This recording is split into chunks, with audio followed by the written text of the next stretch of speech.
My youngest son, Daniel, is obsessed with snails. And I know it's because what he wants more than anything else in the whole wide world is a puppy. But his mean mom won't let him get a puppy because I can't handle keeping anything else alive. My plate is full.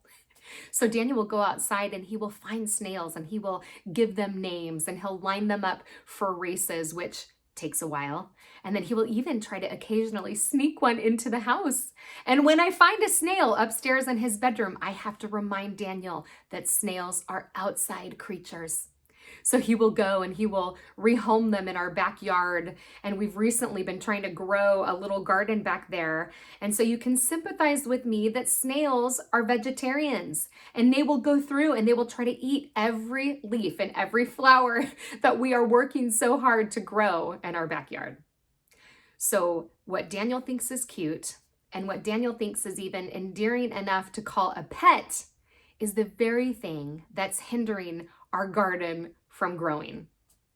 And when I look at that picture, it reminds me that there are things that you and I coddle in our lives. There's things that we tolerate and we endear ourselves to, even enough to kind of consider them pets. But sometimes, friends, those are the very thing that is hindering our spiritual growth. It reminds me of the scripture from 1 Peter 5:8 that says, be alert, be aware, because your enemy, the devil, is like a roaring lion seeking whom he may devour.